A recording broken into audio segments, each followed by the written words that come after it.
You stand where the wind of Jerusalem slows to a whisper. The Temple Mount lies before you like an unfinished sentence, stones dulled by centuries of sun, its dust carrying the fatigue of prayers that have lost their names. Historians call this place a ruin, a monument to something that ended. But the longer you listen, the more it feels less like an ending than a pause. Beneath the hush, a thin hum moves through the limestone. It trembles underfoot, faint as a pulse that has learned patience. You begin to suspect that the stones remember more than they show. The world speaks of Solomon's temple as a memory wrapped in scripture, a sanctuary of gold and cedar, a beacon that once invited heaven to rest upon earth. Yet every ruin is also an instruction, and these fragments seem to spell something larger than architecture. Beneath the layers of war, empire, and excavation, rumors persist of chambers untouched by any conqueror. Old diggers called them the silent rooms, sealed before Babylon arrived. Some said they contained scrolls, others tools, others something neither object nor word a pattern, perhaps carved not in ink but in proportion. At sunset, the western wall glows like amber glass, and shadows of tourists stretch across it, thin and uncertain. You notice how the light moves, not randomly, but as if guided along invisible geometry, sliding precisely from one joint to another. The ancients believed that geometry was a language of obedience, that numbers could persuade even light to kneel. If that is true, then the fading of day here is not decay, but ritual and equation still performing itself long after its priests have gone. Stories linger of a code written into the temple's design, a rhythm of measures that mirrored the stars. When the builders raised a wall, they were also writing scripture with compass and square.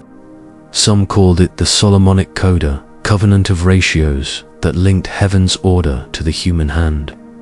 The idea sounds poetic, yet every civilization leaves behind a syntax. Egypt had its pyramids, Greece its columns, and Jerusalem, perhaps, its echo. You imagine the masons counting under their breath, aligning stone to starlight, unaware that their precision might outlive belief. Archaeologists have searched, of course. They found shards of pottery, ashes of incense, stairways that lead to nothing. But what if the treasure was never physical?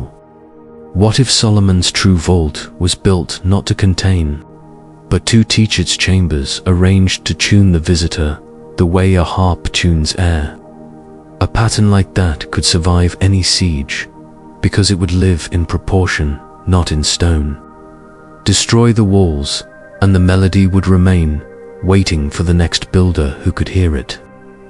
Centuries later, travelers from distant kingdoms came hunting relics.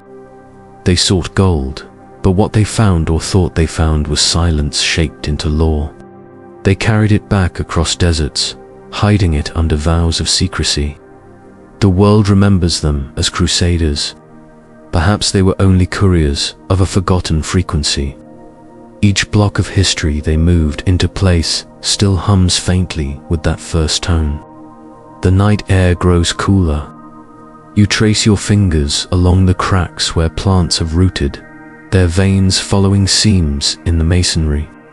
The alignment seems deliberate, as if life itself respects the old design. Beneath the courtyard, beneath even the dust that tourists sweep from their sandals, legend says there is a door. Not a door of iron or cedar, but of ratio one that opens only when the measure of the world above matches the measure below. Some believe it opens once every age, when humanity again understands what it built. Others think it never closed, that we simply stopped hearing the tone that marked its frame. Imagine that somewhere under your feet a corridor continues, its angles unbroken, its air undisturbed since Solomon's masons laid down their chisels. The tools would have rusted, yet the proportions would remain immaculate. A code without language, preserved in silence. And if such a code exists, who might be guarding it now? Dust keeps secrets better than priests. Empires rise to protect a mystery, then crumble when they realize they have forgotten what it was. A gust of desert wind lifts the grit around you, and for an instant the setting sun flares against the dome of the rock. The reflection catches your eyes, a perfect circle balanced on an octagon, design older than doctrine. Geometry pretending to be worship, or perhaps worship pretending to be geometry. The hum returns, softer this time, threading itself through the call to prayer that echoes from nearby minarets. You feel the vibration climb the bones of your ankles. The city is still singing, though few know the words. Far away, historians argue in classrooms. They debate measurements, carbon dates, royal lineages. None of that explains why people still come here to press their palms to the stones. Something in the masonry responds a low frequency of memory, a warmth where no sun reaches. It is as if the wall remembers the weight of a covenant older than parchment.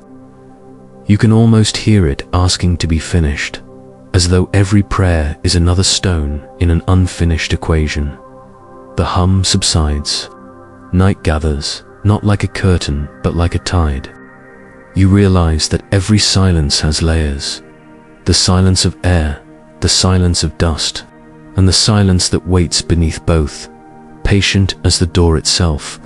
Somewhere below, a pattern continues to count, dividing light by darkness, shaping each breath to fit a ratio known only to the first builders. And though the temple is gone, the geometry remains, not just in ruins, but in the human desire to rebuild what was once aligned. You step back, the ground cools. The stars begin to arrange themselves overhead, the same constellation that guided the Masons millennia ago. Perhaps that is the real code, a promise that order can survive oblivion, that every collapse is only another form of design. The night seems to whisper its verdict in the language of proportion. What is built in harmony cannot truly fall. Rome could burn men, but not geometry. Centuries drift, empires turn to parchment, and yet the hum beneath the mount does not fade, it waits. Then, one winter of the 12th century, 9 men arrive from the west, clothed in red crosses and a silence thicker than loyalty. They call themselves Popiers, Camilla Tones, Christia, the poor fellow soldiers of Christ. But poverty sits strangely upon them. Within months, they are granted the temple itself as their dwelling. The chronicles record it as coincidence. But coincidences, this perfect, rarely breathe without rehearsal. Imagine them descending beneath the foundations by torchlight. The air grows heavy, tasting of limestone and forgotten smoke. Their boots stir dust that has not moved since Babylon. Somewhere below, a rhythm answers the same hum you heard upon the surface, now pulsing louder as if welcoming its long-delayed custodians. They were not the first to walk there, only the first to understand that what hid beneath was not treasure but instruction. Jerusalem at that time was a crossroads of believers, mercenaries, merchants, and myths. Yet among all the pilgrims, only these 9 sought no relic to display. They carried no gold back to Europe, and yet, within a decade, their order became richer than kings. Land, ships, and immunity flowed toward them as if the world itself remembered a debt. The Templars claimed divine favor, but some whispered that they had found a formula pattern drawn from the temple's ruins, a blueprint that made matter obey mathematics the way prayers obey faith. If that sounds impossible, consider how power always hides behind abstraction. To shape belief, one needs no armies, only geometry that whispers of eternity. The Templars built their fortresses in perfect ratios, their chapels aligned with celestial points. Pilgrims who entered felt calm without knowing why, as though the air had been tuned. Those who studied the measurements found them too precise for chance, circles inscribed in squares, corridors whose lengths mirrored ancient cubits. It was said the Templars carried the Solomonic code not in scrolls but in memory, each night a walking theorem bound by vow and silence. In the taverns of Paris, rumors fermented that the knights worshipped a head of wisdom named Baphomet, that they spoke to angels in numbers, that beneath their armor they wore seals engraved with a compass crossing a cross. The church saw heresy, the knights saw continuity, for in their eyes the temple had never fallen, it had only changed custodians. You picture one of them, perhaps the youngest, writing by candlelight in a stone cell. He sketches the Star of Solomon 6 points to interlocking triangles and, around it, notes of measure 12, 7, 3, not random, each ratio a door. He writes until wax melts onto the page, until geometry becomes devotion. When he kneels, it is not to stone, but to symmetry. Outside, the Crusades rage. Blood runs where once geometry guided the sun. But even as kingdoms burn, the Templars grow. They invent banking, trade, navigation route systems that mirror the same logic as the temple's layout. Balance, correspondence, alignment. To those who could see, finance itself becomes a cathedral of numbers. The orders seal bears to riders on one horse, a symbol of duality, poverty and wealth, matter and spirit, secrecy and revelation. Every emblem a fraction of a larger equation. And still the Vatican smiles. For now, popes bless them, kings borrow from them. Yet behind those smiles flickers unease. The church traffics in faith, but the Templars now trade in certainty. One binds men through belief, the other through knowledge, and the latter spreads quietly, like an infection. The geometry they practice hints at a cosmos where divinity resides, not in doctrine but in design. To the theologian, that is blasphemy. To the initiate, revelation. At night, the knights gather in underground chapels shaped like octagons, echoes of the dome of the rock. Torches flicker along carved circles on the floor. Each circle touches another, forming the flower of life. They stand in silence, chanting not in Latin but in pitch notes, matched 2 measures, frequencies turning prayer into architecture. The ritual ends without benediction, only a gesture, a square traced in air. No one outside ever learns what it means. When dawn breaks, they ride east again, eyes set on the horizon as though following an invisible compass. Villagers watch them pass and whisper that these men are not pilgrims but geometers in armor. Wherever they halt, a chapel rises. Wherever they build, light finds new patterns. Some of those chapels still stand, and when sunlight enters through narrow slits, it paints symbols on the floor that were never in the builder's plans: triangles, spirals, constellations. Chance does not cast light with such accuracy. Years pass, the order multiplies. In the vaults of their Paris headquarters, gold glitters, but to the Grand Master, treasure is a distraction. He knows that what they found beneath Jerusalem was not gold, but a mirror. The code teaches that the material world reflects a divine geometry. To master it is to rebuild Eden not as myth, but as measurement. A dangerous thought, for paradise built by human ratio threatens every throne that claims heaven's approval. The papal court begins to tremble. Kings envy the Templars' discipline. Priests envy their certainty. Spies report meetings in which no scripture is read, only diagrams discussed. The hum of the temple has traveled to Europe, reverberating under cathedrals that pretend not to hear it. The church cannot compete with silence this articulate, and so suspicion becomes strategy.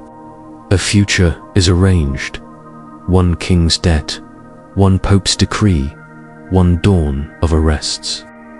But that is another layer, another descent. For now, the 9 who began it all remain cloaked in rumor. They do not preach, they do not convert, they align. When questioned, they answer with a paradox. We guard nothing but proportion. You imagine the hum beneath Jerusalem shifting slightly, like a lock adjusting to a new key. Perhaps the code has accepted its next guardians. Or perhaps it only waits for another age to notice the pattern continuing under every act of faith and every shadow of power. History will call it coincidence. But coincidence, repeated with this precision, begins to look a lot like memory. Fire consumes men, but not memory. You imagine the chamber beneath the temple, the flicker of torches dancing against damp limestone, the soft echo of boots on stone. There, where air has not changed for centuries, the knights are said to have discovered not a relic but a pattern, a set of proportions that breathed, shifted, aligned with the stars, as if the earth itself was listening. They called it the code of the wise king, though among themselves they whispered another name, the blueprint of heaven. To understand it was not to read, but to remember. The masons of Solomon, the priests of Egypt, the philosophers of Greece, all had once known fragments of this geometry, like shards of a mirror shattered in the flood. The Templars believed they had found a piece of that mirror still intact, and in its reflection they saw not gold or glory, but the design of creation itself, a divine architecture repeating from atom to cathedral, from heart to orbit. They began to see the universe not as chaos, but as a language of measure. The code spoke through ratio, 1 to 2, 3 to 5, the golden mean winding through every living form. To them, God did not build the world in 7 days. He calibrated it in 7 ratios. Each wall of Solomon's temple had echoed these harmonies, length to width, height to foundation, corridor to altar. When those measurements aligned, sound would travel as if the air itself were tuned. It was said that the priests could chant a single note and make the gold of the inner sanctum tremble like water. Perhaps that was the secret, not the ark, not the treasure, but resonance. A structure that could translate vibration into presence, a meeting point between heaven's frequency and earth's stone. The Templars began to recreate it wherever they went. In the churches of Europe, they built domes whose echoes could sustain a whisper for 30 seconds. Cloisters whose arches aligned to solstice light.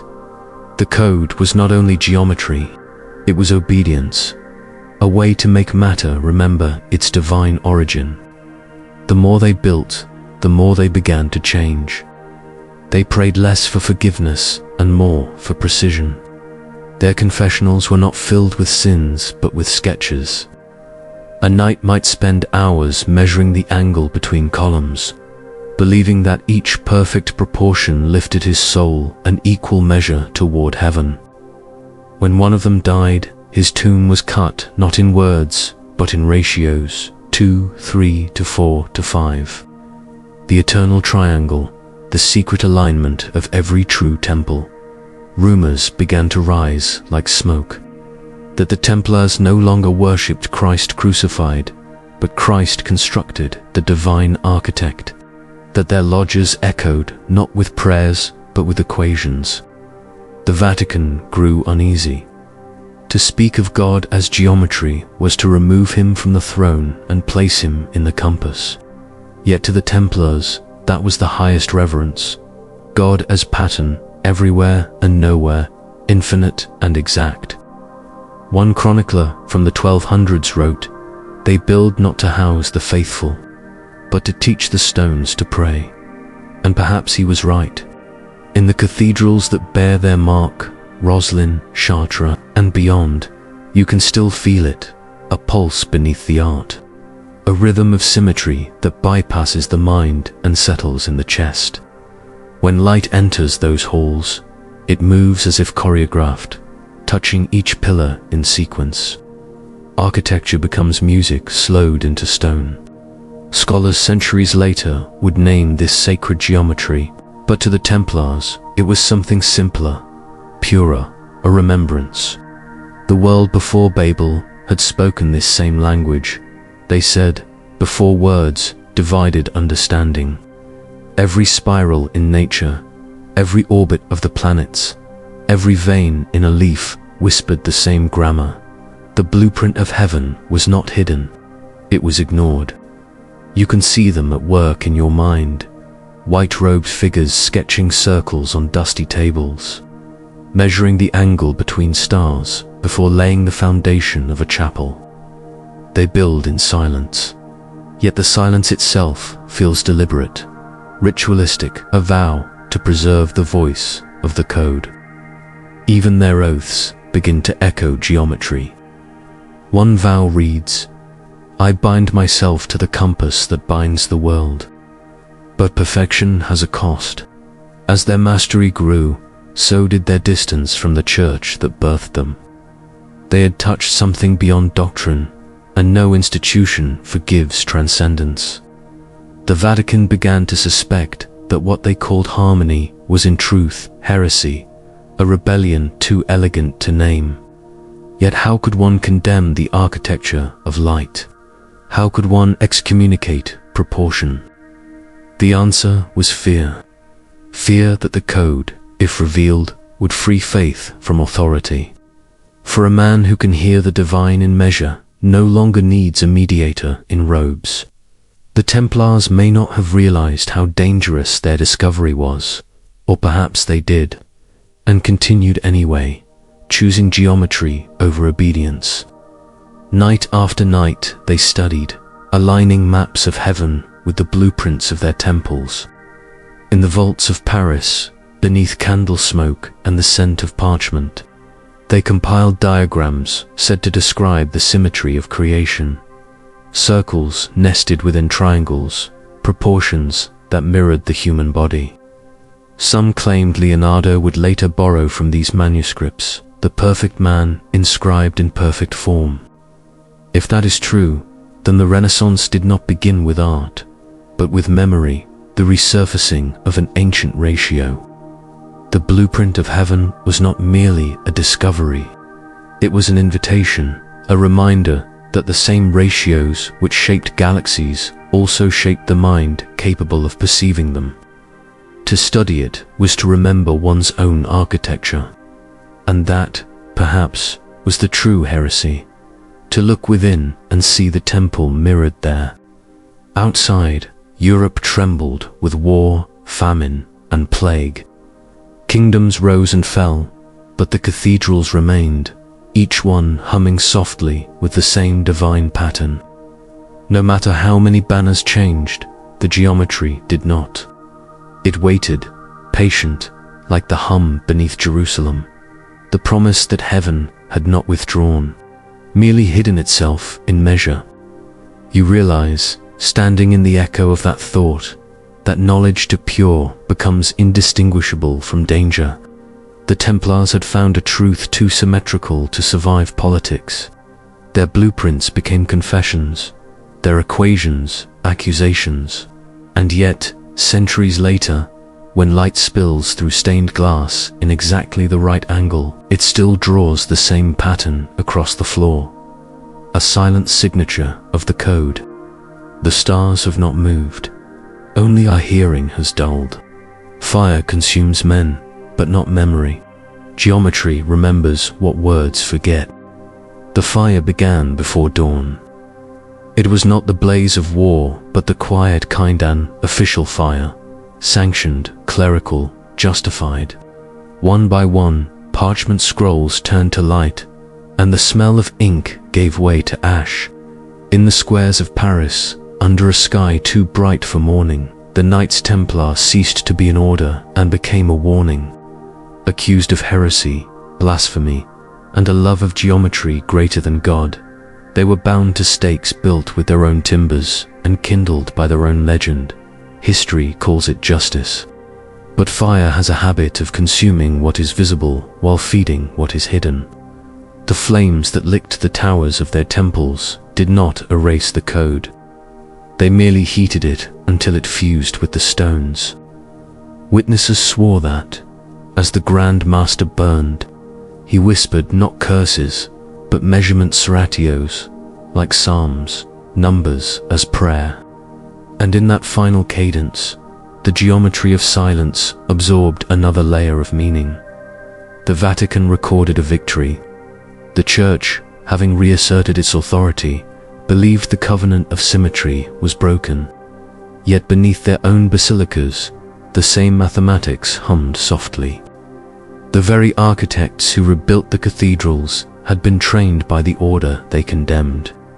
Every column, every arch, every line that led the eye toward heaven carried the echo of what the Church had feared most, that divinity might be calculable and therefore accessible. In Rome, the cardinals celebrated the end of an age. They did not notice that their new chapels aligned with the solstices, or that their mosaics obeyed the golden mean. They prayed within geometry even as they denounced it. The Templars had not died. They had dissolved, dispersed into the pattern of the world. For every night burned, a Mason survived, carrying within him the ratios that could not be incinerated. Fire is a purifier, but it also reveals what cannot burn. In the ashes of the order, symbols began to reappear. The twin pillars of initiation, the circle enclosing the cross, the compass dividing light from shadow. Men who had once worn armor now wore aprons. Their swords became tools of measurement. They met in cellars, quarries, and half-finished churches. They called themselves Freemasons, but freedom was only another word for survival. Each time the Church issued a decree of suppression, a new chapel rose that sang in the same key. The geometry moved faster than the senses. The code was no longer a secret. It was an infection of harmony. Even those who feared it could not resist its beauty. The Renaissance would one day call it symmetry. Artists painted with it, musicians composed by it, engineers built entire cities upon it. The Vatican, in its own grandeur, became the largest monument to the knowledge it tried to bury. Think of the irony. The halls of the papal palace laid out along sacred ratios. The dome of St. Peter's, a perfect echo of the dome of the rock. Michelangelo's designs, calibrated to the same golden mean that once hummed beneath the Temple Mount. The Church had exiled the Templars. Yet every sunrise through its windows drew the same angles of divine proportion. Rome could burn men, but not geometry. Centuries later, pilgrims still kneel upon the cold floors of cathedrals without knowing that the chill beneath their palms is more than stone. It is memory cooled into matter. Each arch overhead, each curve of glass and light, is a line of the forgotten script. The faithful recite verses, but the walls recite ratios. One speaks of salvation, the other of symmetry. Both reach for the same silence. You imagine standing in one of those cathedrals after the candles have gone out. Moonlight slips through stained glass, tracing a faint hexagram on the floor. It is not decoration, it is alignment, a whisper of the code reminding the world that balance was once a form of prayer. The hum returns, soft but clear, a vibration that no sermon could replace. In secret, a few within the Church kept the old wisdom alive. They built libraries beneath basilicas, vaults that held not bones but blueprints. Among these was the fabled Vatican's secret archive, an archive so vast that even its keepers could not say where it ended. In those labyrinthine corridors, the codes slumbered in fragment scrolls from Solomon's time, diagrams traced by Templars, the correspondence of popes who understood too much. To the public, it was forbidden knowledge. To the faithful few, it was the breath of God measured to scale. Outside, Europe changed its language. Faith became philosophy, philosophy became science, and science began to rediscover the same equations once whispered in crypts. What was heresy in 1314 became physics in 1614, and still, the hum beneath Jerusalem persisted, indifferent to the names of men. Perhaps this is how truth survives, not by triumph, but by translation. Burn it, and it becomes art. Ban it, and it becomes architecture. Silence it, and it becomes music. The code, unbroken, passes through centuries like water through cupped hands, leaving the shape of what it touches, even as it escapes grasp. One chronicler, centuries later, would write of the Templars' execution. They died as geometry, dies in silence and in perfect form. It is said that, as the last flames consumed their banner, a gust of wind carried ash eastward toward the mount where it had begun. Dust to dust, pattern to pattern, the loop closed with the elegance of inevitability. You feel that same inevitability now, standing in thought before those ruins, the hum still underfoot. History insists that the Templars were destroyed. But the code teaches another lesson. What is built in proportion cannot truly fall. Fire consumes men, but not memory. And memory, arranged in perfect measure, becomes immortal. The flames of Paris have cooled. The ashes have scattered. But when dawn light touches the golden dome of Jerusalem, the same geometry glows again, flawless, unrepentant, unchanged. Because the vault was never lost, only transferred. Because the covenant was never broken, only rewritten in light. And because fire, though it burns, cannot unmake harmony. The order that had once ridden into battle beneath banners of blood-red crosses was reborn without armor. The sword was traded for the compass. The vow of crusade became a vow of construction. Their enemies believed the knights had been extinguished. Yet in every city where a Templar chapel once stood, a guild of builders appeared, speaking in signs, measuring in silence. They called themselves Freemasons, a name chosen not for freedom of conscience, but for freedom of craft, for they served no lord but proportion. You walk through one of their early halls in London. The stone is rough, undecorated, as though humility itself had taken shape. On the floor, a faint pattern of circles overlaps, forming petals like a flower. It is the same geometry carved into the columns of Jerusalem, hidden beneath centuries of soot. On a wooden table, instruments rest, square, compass, level tools of precision and devotion. No icons, no relics, only lines and light. To these men, creation itself was the temple, and the builder, if he built in truth, was already praying. Every initiation began with a silence deeper than fear. The candidate entered blindfolded, led by a guide who whispered, "Seek the point within the circle." He would touch the rough ashlar, the unhewn stone, and then the perfect cube. It was a lesson written in matter, chaos refined by measure, man refined by memory. When the blindfold was removed, the initiate saw before him two pillars, Jachin and Boaz, carved replicas of Solomon's gateway. Between them, a single candle burned. That flame, they said, was the same light that once filled the inner sanctum of the temple.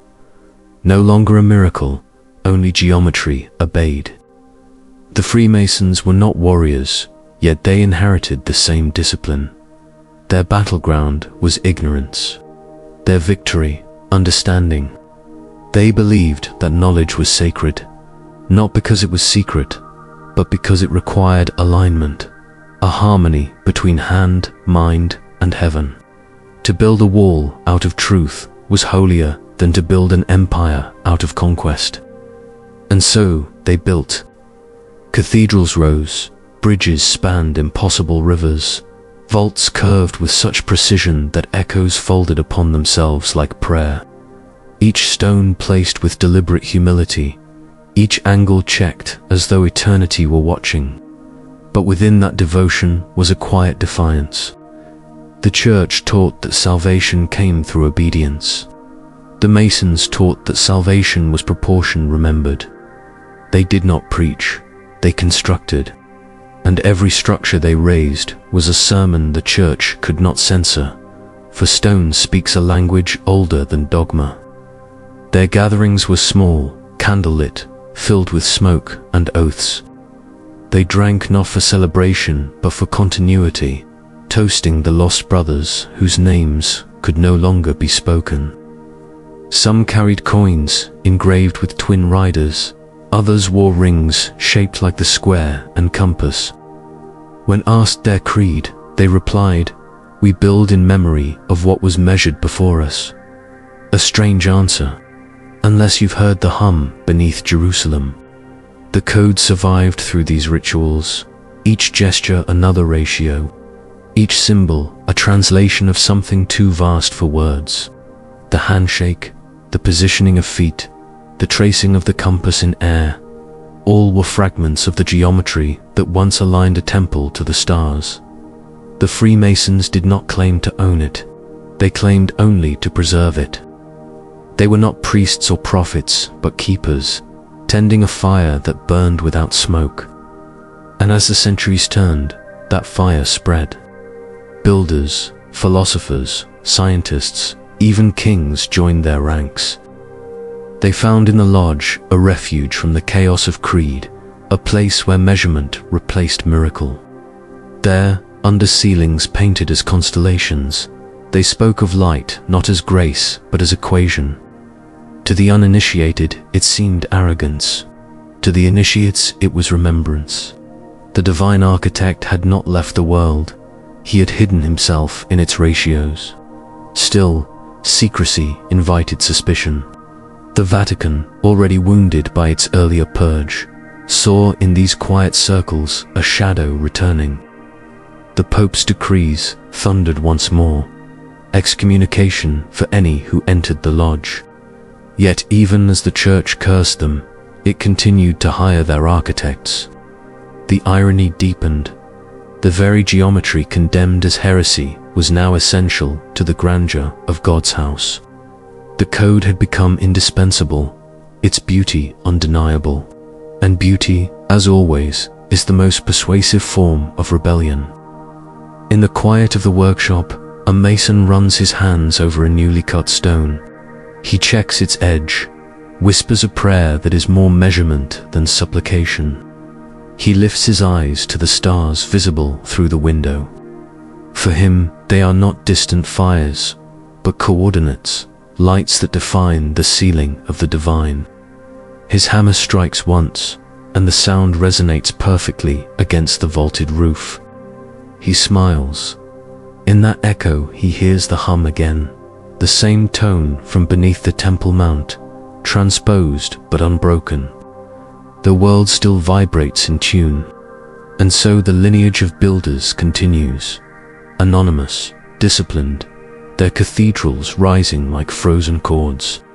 They no longer need to name Solomon or Jerusalem or the Templars.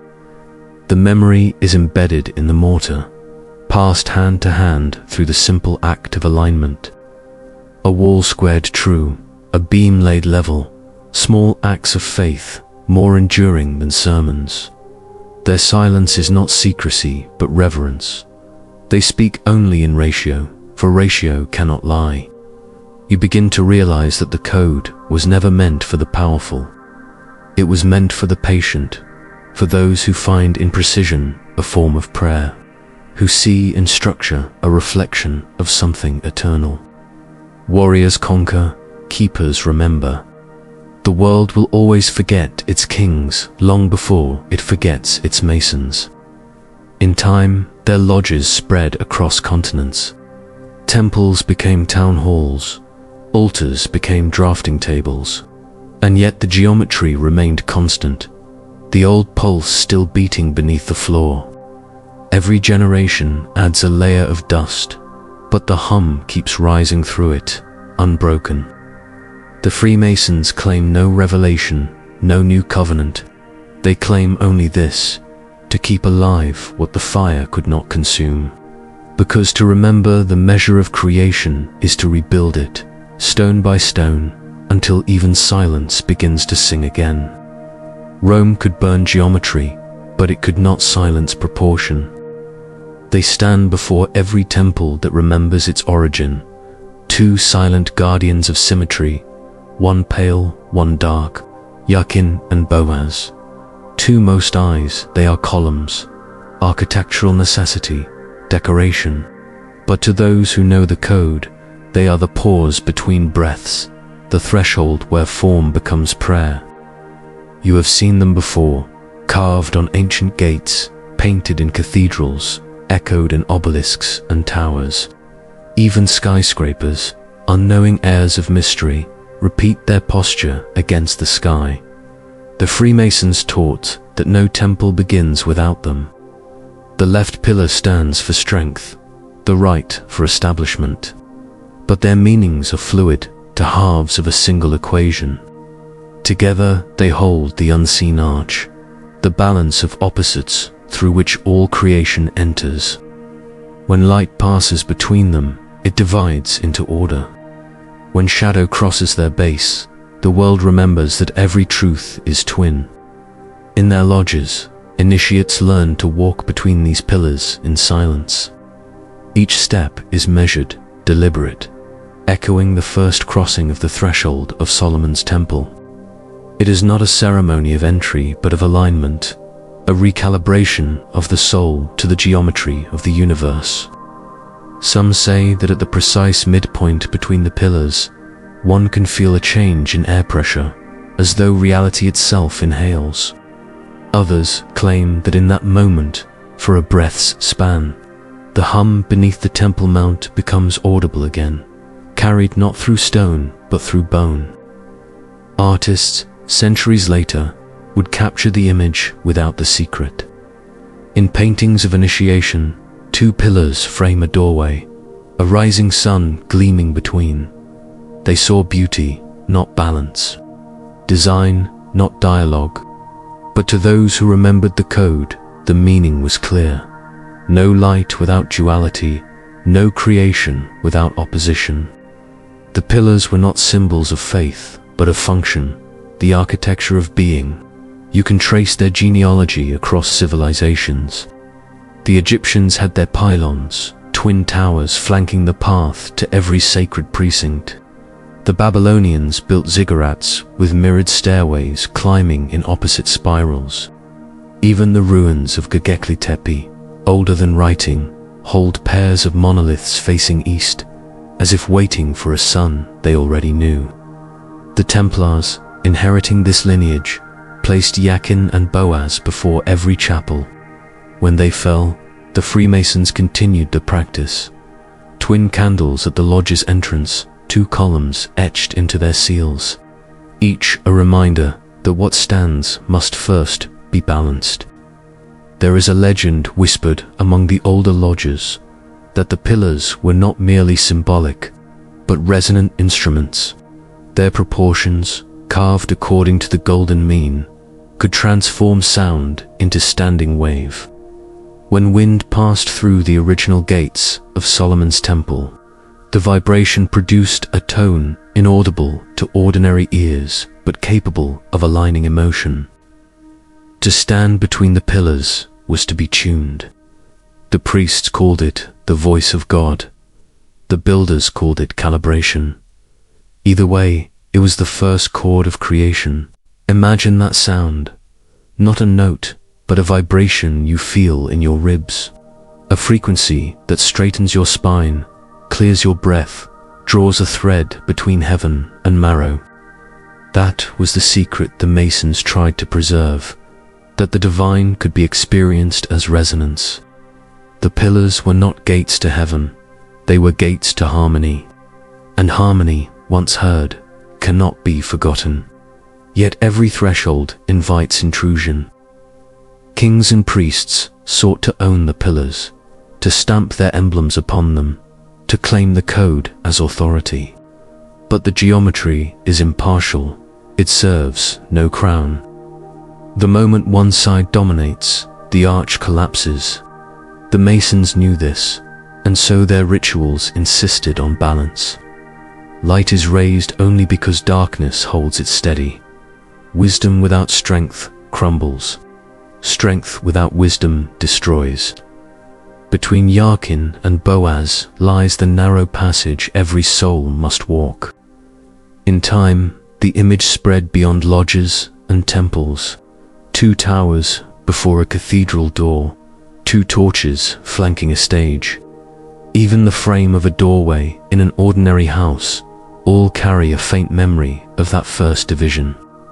You begin to realize that the world itself is a temple built on twin supports, day and night, birth and decay, silence and sound. The code is not hidden in secret chambers. It repeats endlessly in the symmetry of existence. The Vatican, of course, could not resist borrowing what it condemned. Bernini's colonnade in St. Peter's Square curves like an embrace, but at its center rise to massive fountains, echoes of the twin pillars. Their water arcs inward, converging where the obelisk stands, an Egyptian stone transplanted into the heart of Christendom.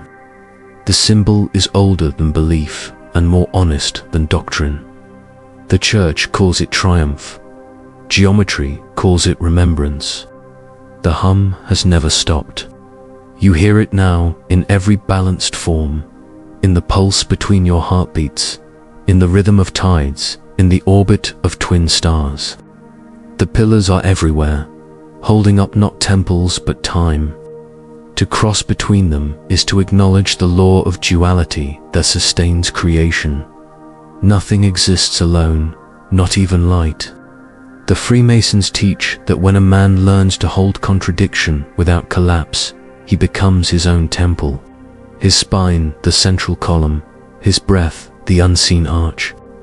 Then, even if every stone on earth falls, the code survives, not in monuments but in motion, in the quiet rhythm that turns chaos into cosmos. So you stand before the invisible threshold, feeling that slight pull between forces, that exquisite tension of equilibrium. The air seems to thrum, faint but definite. The lesson is simple, and therefore eternal. Every doorway is also a balance. Every builder a keeper of dual light. You look up once more at the twin pillars of history, the burned and the rebuilt, the exiled and the exalted, and see that both have always supported the same arch. The hum steadies, the silence feels symmetrical, and somewhere between the two, the door you thought was myth begins, quietly, to open. The vault is not a place, but a presence. The noise of the world returns, but muted, as though filtered through stone. You stand inside a quarry long abandoned, its walls carved by hands that no longer have names. Rain has filled the pits, turning chisel marks into mirrors. Here, the air feels thick with intention. Every groove, every fracture seems deliberate, as if the workers had been carving not stone, but silence itself. This is where the lodges began, not in palaces or cathedrals, but in the dust and rhythm of quarries, where geometry was not philosophy but survival. The earliest masons gathered here when daylight failed. They brought torches and chalk, wine and wounds. By night, they laid their tools in patterns upon the ground, forming circles and squares. Ancient diagrams passed down from the builders of temples and tombs. Each symbol had weight, each proportion consequence.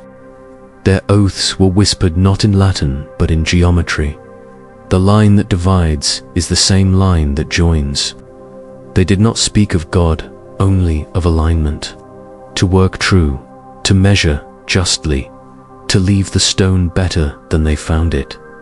That was their creed. When a new apprentice entered, he was told, "You are raw matter. The quarry is within you." And indeed it was. Each man who picked up the hammer became both craftsman and creation. The dust on their skin was sacred, the calluses their scripture. They understood something. Most empires forgot that architecture is a form of memory, and to build is to remember the proportions of the universe. In shaping the stone, they shaped themselves. It was in these gatherings that the Freemasons formalized what the Templars had hidden. The code translated from vault to workshop. The lodge became the new temple, its walls marked by chalk instead of gold. Yet within that simplicity lay precision. Every tool, every measurement was part of a ritual older than any book. The square reminded them of virtue, the compass of restraint, the plumb of truth. To measure was to meditate, to build was to pray. In this, they believed, they continued the work of Solomon, not rebuilding his temple in Jerusalem, but reawakening it in every place where symmetry and silence met. Outside, kingdoms fought, faiths divided, monarchs rose and fell. But the Masons built, always with the same calm rhythm: mark, strike, measure, adjust.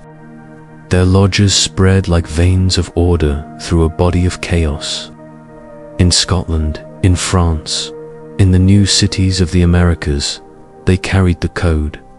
Every cornerstone they laid bore the same secret geometry, and though each culture gave it different names, harmony, balance, beauty, its essence was unchanged. The blueprint of heaven had learned to disguise itself as architecture. Within the lodge, conversation moved like constellations, slow, circular, returning always to the same point. The older masters spoke little. They preferred demonstration to declaration. An apprentice would watch as his teacher adjusted a stone by the width of a hair, and somehow that adjustment felt moral, as though the universe itself had been nudged closer to truth. Perfection, the master would murmur, is not achieved, only remembered. Evenings ended with wine and a kind of sacred laughter, not joy exactly, but relief. Relief that the day's labor had added one more line to an invisible design. Above them, stars shone through the open roof, forming their own ceiling of geometry. They called that sky the Grand Lodge. Its pillars were time and space. Its worshipful master, silence. They believed that to build well was to echo those constellations, to mirror the structure of the cosmos in miniature. Yet secrecy grew with knowledge. The Masons guarded their methods, not from greed, but from fear of corruption. To misuse proportion was to court ruin. Geometry could heal, but it could also command. In the wrong hands, alignment could become manipulation. So the rituals deepened, layered with symbols meant to conceal even as they revealed. The handshake, the password, the tracing of the compass in air, all became veils, filters through which only the worthy might pass. The world saw superstition, the initiate saw protection. And still the hum persisted, now not beneath the Temple Mount, but beneath every stone laid in truth. Builders spoke of hearing it faintly when a perfect arch was completed, a soft vibration, as if the universe exhaled approval. Some swore that when the keystone was placed, they felt a brief warmth in the hands, like sunlight remembered from another life. They did not question it. To question would be to speak of it, and to speak would be to lose it. Better to keep the silence, to let the code hum where only the heart could hear. Over time, the lodges began to change. Philosophers joined the builders, nobles sought initiation, and the craft of stone became the craft of thought. The tools became metaphors, the rituals allegory. The geometry of cathedrals gave way to the geometry of ideas. Yet even in abstraction, the discipline remained. The code simply changed material, from limestone to language, from compass to concept. The quarry moved inward. The stones they shaped were no longer blocks, but beliefs. You realize that perhaps this was always the intention. The Templars may have guarded the code, but it was the Masons who set it free, hiding it in plain sight, embedding it into the logic of civilization. Every measure of justice, every structure of law, every chart of stars carries its rhythm still. From quarry to lodge, from lodge to nation, the architecture of memory endures. As you leave the quarry, dusk gathers. The wind carries the scent of rain and iron. You pause and look back at the walls, at the grooves and arches shaped by hands long gone. For a moment, the last rays of sunlight trace perfect symmetry across the stone, forming a pattern too deliberate to be accidental. Then it fades, leaving only the hum, soft, eternal, exact. And you understand they were never building walls. They were tuning the world. The hum beneath the Temple Mount has found new resonance. It sings now in every balanced structure, every honest craft, every act done in quiet precision. The code has escaped its vault, scattered through time like dust, waiting for those who still know how to listen. The vault was never sealed. It was multiplied. You walk beneath the colonnades of St. Peter's Square as evening turns the marble gold. The air smells of incense and history. Tourists murmur prayers in 100 tongues, their voices rising like distant water. Yet beneath the sound of devotion lies another rhythm, quieter, steadier, almost mathematical. Each column is aligned so precisely that no shadow overlaps its twin. When you stand in the right place, every pillar vanishes into the next, leaving a single corridor of light. The architects called it illusion. The Masons called it revelation. The Vatican never admitted how deeply the code had rooted itself in its foundations. Perhaps it never noticed. Bernini, Michelangelo, Bramante, each of them initiated in the arts of proportion, each of them carrying fragments of the geometry the Church once condemned. The same compass that drew the domes of Florence and Rome had once traced the chambers beneath Jerusalem. The same ratios that measured St. Peter's apse had echoed through the cathedrals of the Templars. If fire had tried to erase the code, Rome itself became the ash in which it reassembled. You pause at the base of the obelisk that stands at the square's center. It was carved in Egypt 4,000 years before Christ moved to Rome by an emperor, then raised again by a pope. Its tip catches the sun like a frozen spark. The Church calls it victory over paganism. But geometry has no enemies. To the code, it is simply continuity, one stone passing through belief after belief, unchanged in proportion. The obelisk points to the heavens, not as worship, but as measure, marking the invisible spine of the world. Inside the basilica, light filters through high windows in shafts too deliberate to be random. At certain hours, sunlight falls directly onto the baldachin, illuminating it as if by design of an unseen astronomer. Scholars call it coincidence. Yet the angle is perfect, the same ratio that governed the sanctuary of Solomon's temple, the same arc found in the human heart. Even here, within the greatest monument of Christendom, the language of geometry whispers beneath the Latin. It is the Church's paradox. It denounced the builders even as it needed their hands. It condemned the code, yet craved the beauty it produced. Every fresco, every vault, Every whispered prayer owes its harmony to the very knowledge once branded heresy. Rome became the unknowing custodian of what it tried to destroy. Its triumph is its confession, the architecture of control built upon the geometry of freedom. You stand near the altar where pilgrims kneel, tracing crosses over their chests. They think they touch faith, but what they touch is alignment to the human body repeating the same sacred proportions as the dome above. The heart is placed slightly off-center, the way the altar is offset from the basilica's axis. Both remind the observer that perfection is never symmetry, but tension. Balance requires imbalance. Heaven requires earth. Rome built its theology on this principle, unaware that it was quoting the code.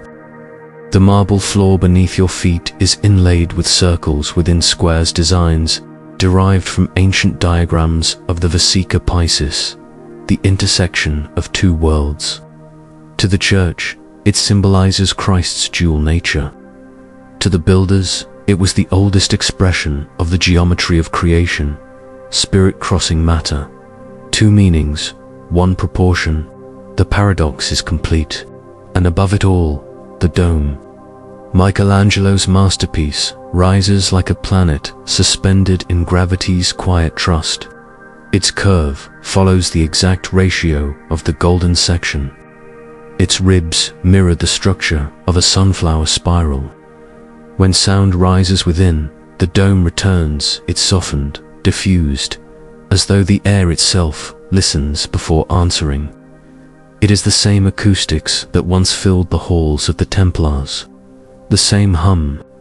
In destroying the order, Rome had unknowingly built its echo chamber. Perhaps that is the true genius of geometry, it survives by disguise. In one age, it is heresy, in the next, heritage. The Vatican believes it owns beauty, but beauty answers to no throne. Each column that encircles the square, each step leading to the altar, each measurement that aligns sun and marble, all are fragments of a forgotten covenant continuing its pilgrimage through form. Rome cannot escape the code because Rome is built upon it. You move toward the edge of the square. From this angle, the columns curve inward, arms of stone reaching to embrace the crowd. Bernini called it the Mother Church, welcoming her children. But you see something else, the geometry of containment, of orbits. Humanity circling the divine, never touching, always in motion. The same architecture that comforts also controls. The same measure that enlightens also encloses. The code remembers both purposes, only men forget.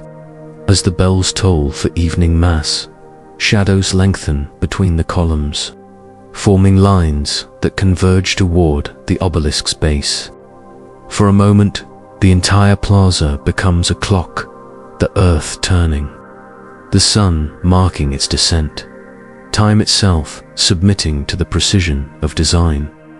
The pilgrims do not notice, but you do. You see that even the passage of ours bows before proportion. The code is not gone, it's simply learnt to wear robes. The paradox deepens. The Church claims to defend faith against reason, yet its grandeur depends upon mathematics. Its cathedrals are sermons in stone, written by those it once called heretics. And when worshippers kneel beneath those domes, they are not only praying, they are resonating. Their voices tuned by the very geometry that once whispered under the Temple Mount. Perhaps that was the secret plan all along. To hide eternity in plain sight, to plant harmony inside the heart of orthodoxy, to let the hum continue under the weight of incense and doctrine until the world was ready to hear it again. If so, then the Templars won without surviving. Their code lives in every arch and echo of the empire that burned them. You step into the dusk beyond the square. The marble behind you glows with the afterlight of the sun, its shadows aligned with mathematical grace. Rome, eternal city, eternal paradox condemning, the pattern it cannot stop repeating. You listen once more, and there it is, the faint vibration running beneath the cobblestones. The same frequency that binds temple to cathedral, Jerusalem to Rome. The code is patient. It does not fight. It waits until belief forgets and beauty remembers, and beauty always remembers. Fire consumes men, but not memory. Rome may deny the geometry, but the geometry forgives Rome. You stand within a chapel whose walls breathe. The frescoes shimmer with centuries of dust, the air thick with candle smoke and whispered prayers. But beneath the scent of incense is another fragrant sign: sweat, salt.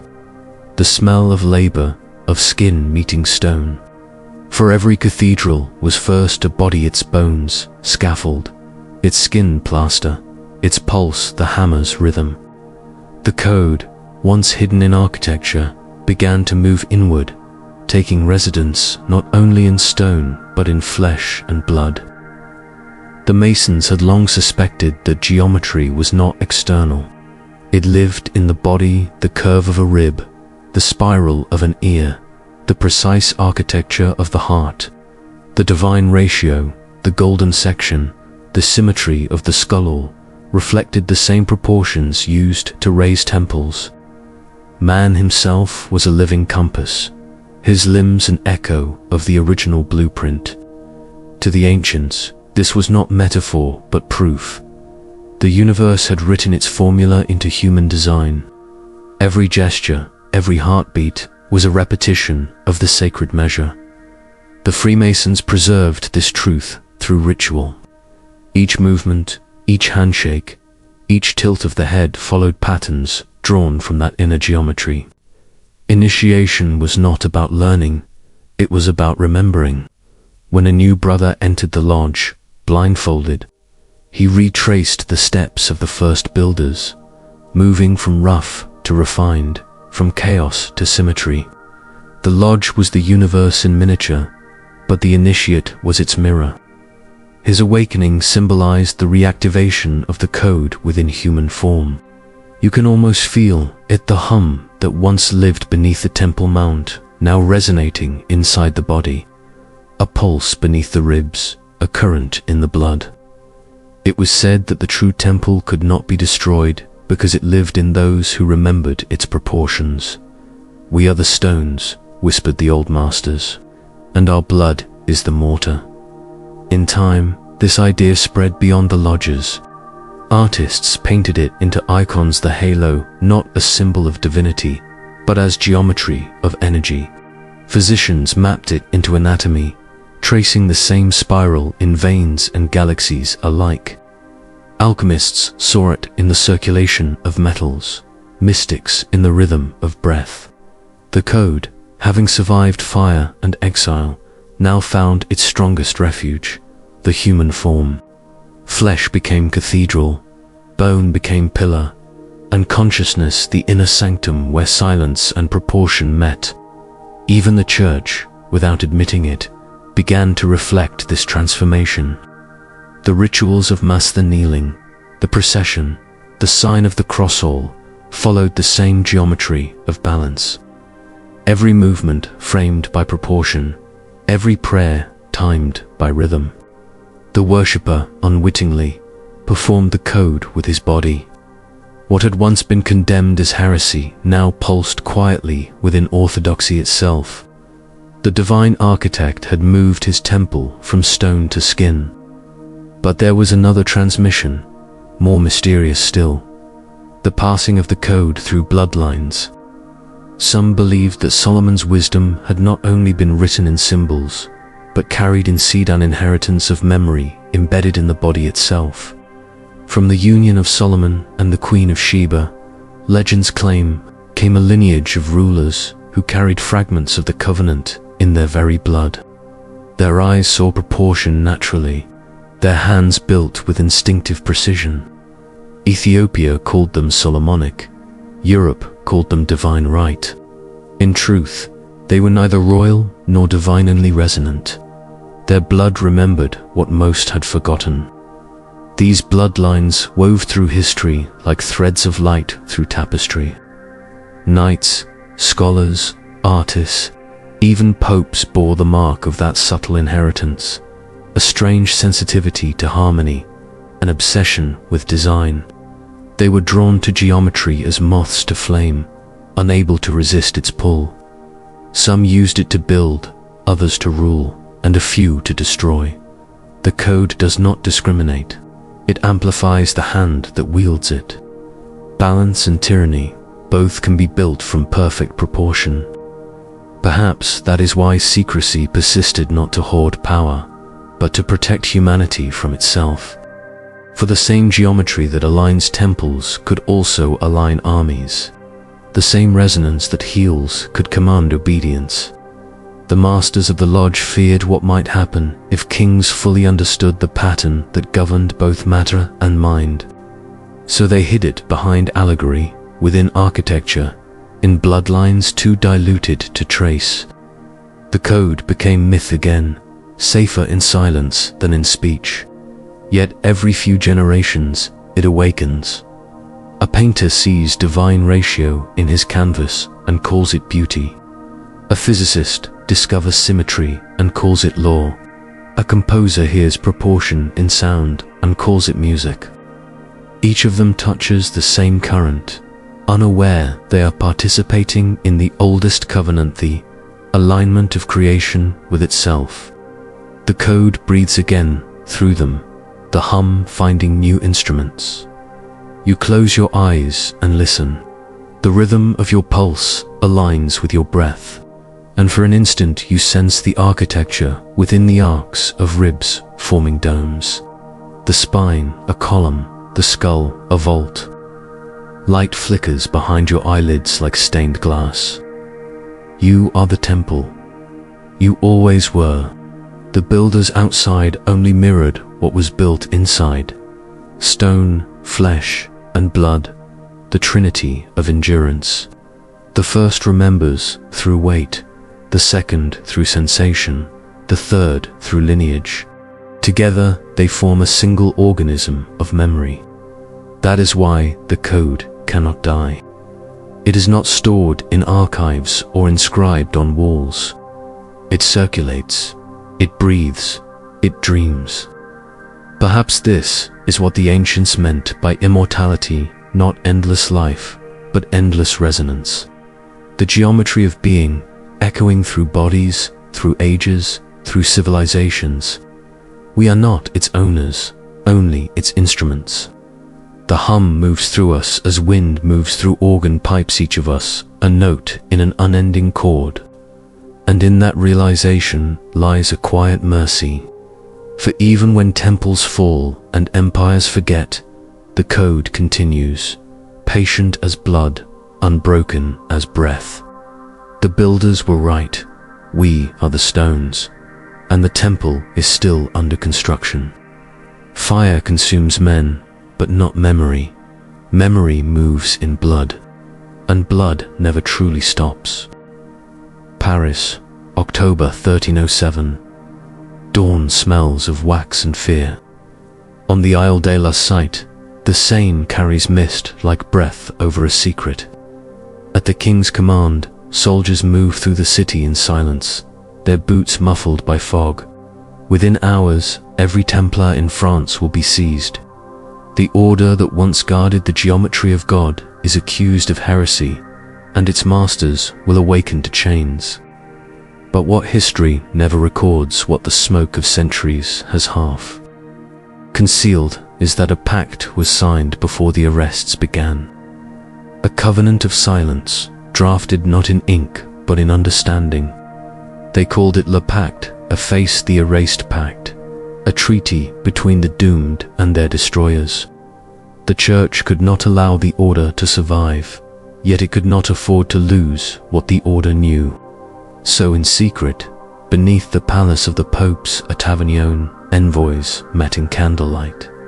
No witnesses, no signatures, just ratios drawn on parchment, passed across a table like weapons made of light. In exchange for obedience, the Templars offered the Vatican what it desired most: the knowledge to build heaven on earth. It was not theology they traded, but geometry. The proportions of the temple, the resonant structure of the Sanctum Sanctorum, the diagrams said to align matter and spirit. They offered the code itself. The Church, in its fear of heresy, accepted heresy's language as architecture. Thus, the cathedrals that rose after the fall of the Templar Stra, Amiens, Reims, were not triumphs of faith, but translations of an older covenant. The vaults of these cathedrals, when measured, revealed the same harmonic ratios whispered by the knights before the flames. Fire may have burned their bodies, but their knowledge migrated upward, hiding in arches. Imagine that night in Avignon, torches guttering in the damp air, the sound of quills scratching. On one side, papal scribes copying formulas they barely understood. On the other, weary knights in travel-stained cloaks, their faces lit by reflection, not by hope. They knew this was not preservation, but metamorphosis.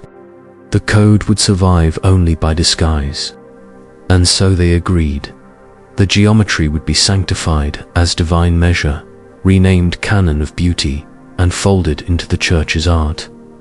To the faithful, it would appear as symmetry. To the initiated, as salvation. The following dawn, the arrests began.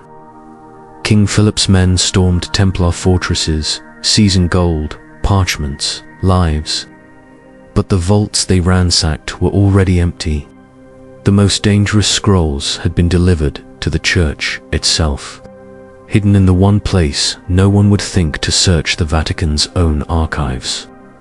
There, in a corridor labeled Index Prohibitorum, the code slept under the guise of condemned books. And from that silence, it began to shape the Renaissance. For centuries, scholars have searched for proof of this pact. The official records of Philip's trials mention only confession and torture, yet scattered through the margins of papal ledgers are hints. A payment to the builders of light, a papal bull referencing ratios of divine order, a cryptic note that reads, "Fire shall erase the names, but preserve the measures." These fragments are all that remain of a negotiation between power and perfection. The irony is exquisite. The Vatican that condemned the Templars for geometry became the keeper of their geometry. Every dome raised under papal blessing after 1314 bears the same blueprint. The Church of Heresy became the Church of Harmony, unaware or perhaps unwilling to see the contradiction. To this day, the basilicas of Rome whisper with the mathematics of the men they burned. Some legends claim the pact went further, that in addition to diagrams, a lineage was agreed upon. Certain Templar families were spared execution and quietly absorbed into the Church's bureaucracy. Their descendants became architects, priests, even popes. Through them, the code continued as inheritance disguised as devotion. In this way, the bloodline of Solomon infiltrated the hierarchy of Rome. The builders of temples became the builders of dogma, but the ratio never changed. It was simply clothed in Latin. Others say the Templars foresaw their destruction and planned it as ritual, that the arrests were not betrayal but initiation, the order's final act of transformation. By offering themselves to fire, they ensured that their knowledge would pass unbroken through purification. The flames in Paris were not execution but alchemy, turning secrecy into silence, silence into endurance. When the Grand Master, Jacques de Malle, stood at the stake, he is said to have declared, "The body dies, but the measure remains."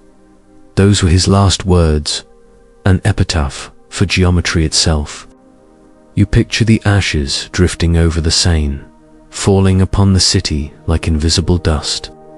Each fleck, a particle of memory, carried by wind, by time, by rumor, settling eventually into mortar, into manuscripts, into men who would one day rediscover what the world had tried to forget. Perhaps the code never needed protection. Perhaps its survival was inevitable, written into the logic of symmetry itself.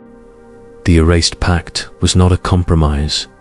It was the fulfillment of the code's own law. What is balanced cannot be destroyed, only transformed. Centuries later, when archaeologists excavated the cellars of the old papal palace, they found nothing but blank parchment and traces of graphite in the stone. Yet when light struck those walls at the right hour, faint patterns appeared: circles, triangles, and the unmistakable symbol of the twin pillars. The ink had vanished, but the impression remained. Geometry remembers what words forget, and perhaps that is the true meaning of the pact: not betrayal, not surrender, but transference.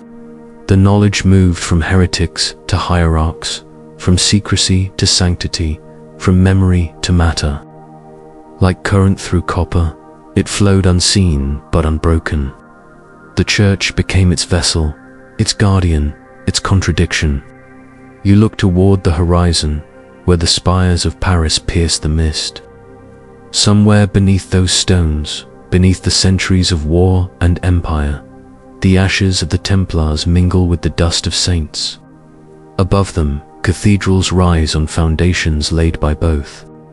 Faith and geometry share the same soil. The code does not judge, it simply continues. The pact may be erased, but the proportion it preserved remains flawless.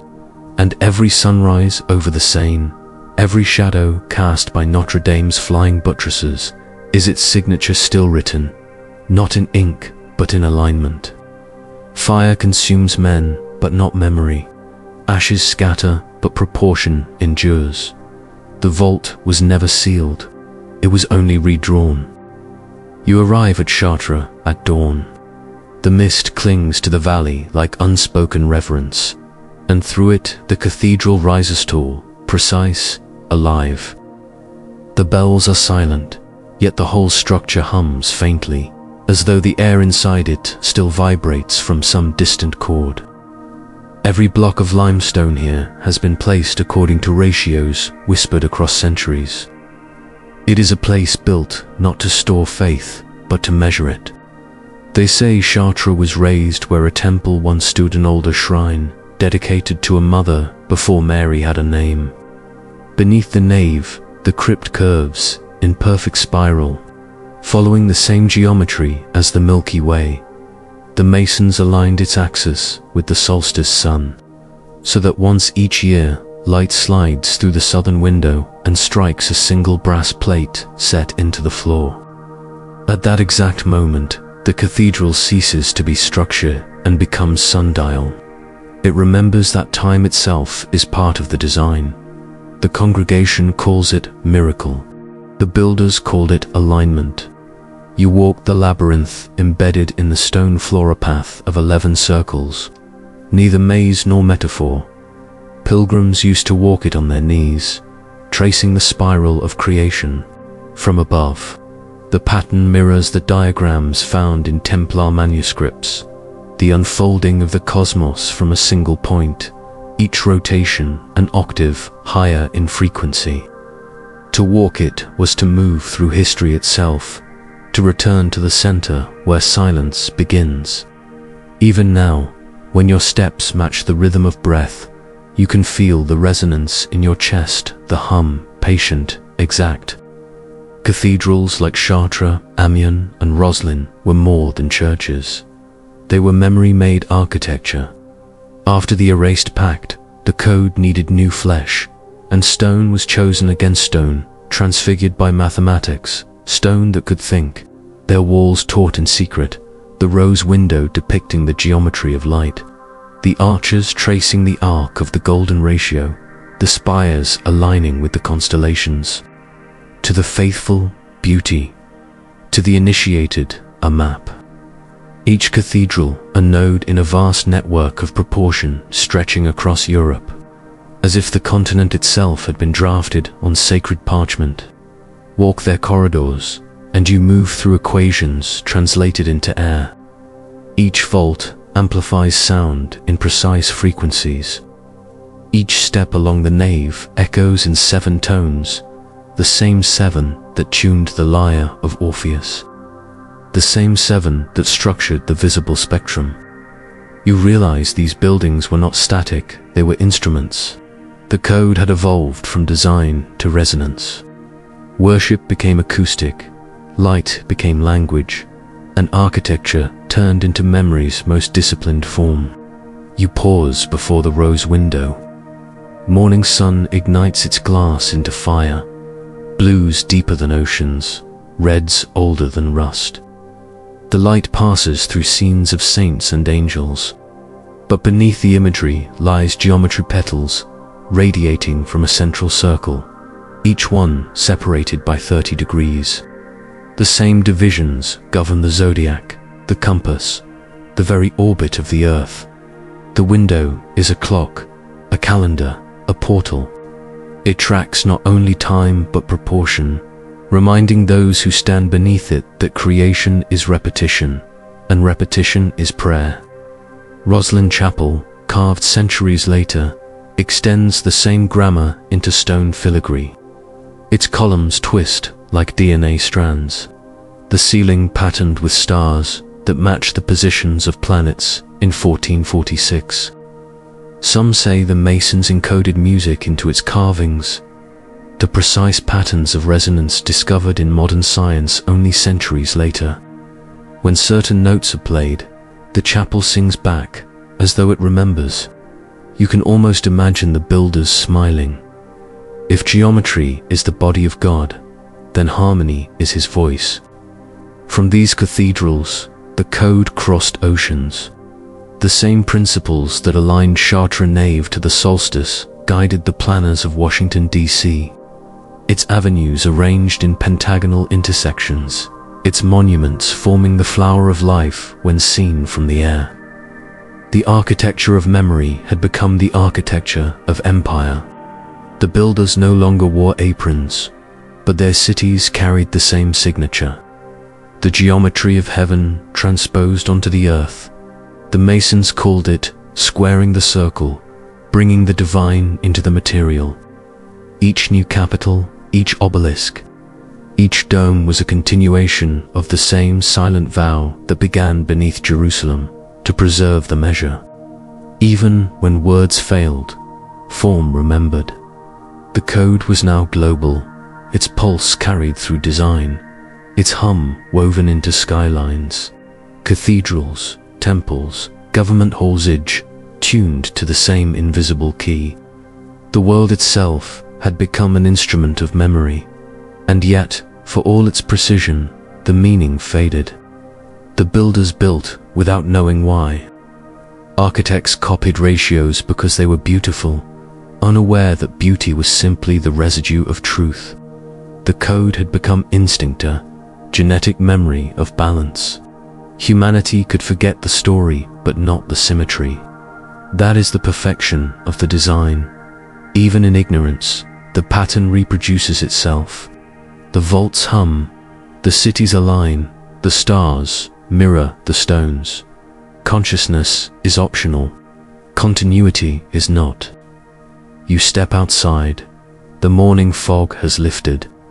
The towers of Chartres cast their twin shadows across the valley, pointing like sundials toward the rising sun. Pilgrims file through the gates, unknowing guardians of what they perpetuate. Their prayers ascend through ratios older than language, their chants vibrating at frequencies measured by stonemasons 7 centuries ago. The architecture does not require belief. It functions on physics alone. The hum continues, whether heard or not. You look back one last time. The cathedral stands, as it always has, neither past nor present, neither myth nor monument. It is memory, crystallized in limestone, patient as gravity. Every age tries to claim it, yet it belongs to none. The code hides here not to evade discovery, but to remind the world that discovery is unnecessary. The pattern is already everywhere, asking only to be recognized. The architecture of memory needs no custodian. It sustains itself through beauty, the most incorruptible of disguises.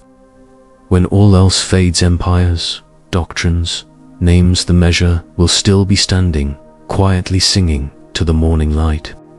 Rome could burn men, but not geometry.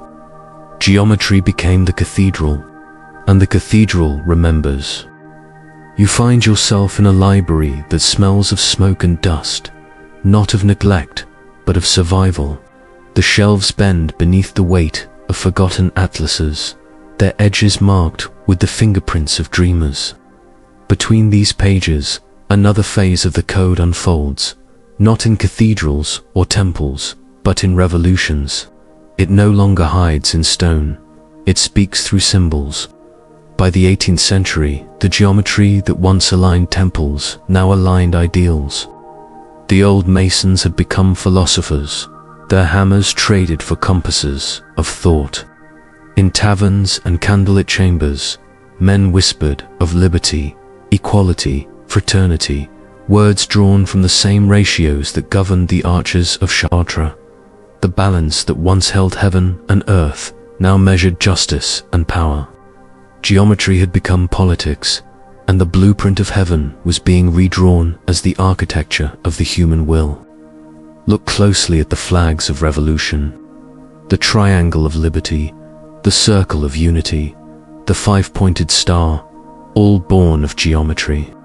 Each line, each angle, is not merely design, but doctrine. The Masonic lodges of France had filled with thinkers, Voltaire, Diderot, Lafayette. Their gatherings echoed the rituals of the ancient builders, though now their temples were ideas. The light they sought was not divine, but intellectual. Yet the same initiation remained: darkness before illumination, ignorance before awakening. In their hearts, the geometry still hummed. When the storming of the Bastille began, it was not just the fall of a prison, but the collapse of an old proportion, monarchy over balance. The revolutionaries spoke of equality as if rediscovering an ancient law. No column can stand if one side carries all the weight. They replaced altars with assemblies, priests with citizens, but the symmetry persisted. The Masonic compass now appeared on banners, and the pyramid, once sacred to pharaohs, rose again as the emblem of reason. The torch of enlightenment burned where incense once had, illuminating the same truth in a new dialect. Across the ocean, another experiment in symmetry unfolded.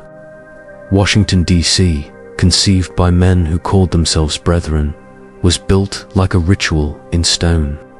L'Enfant's plan aligned its avenues to cardinal points.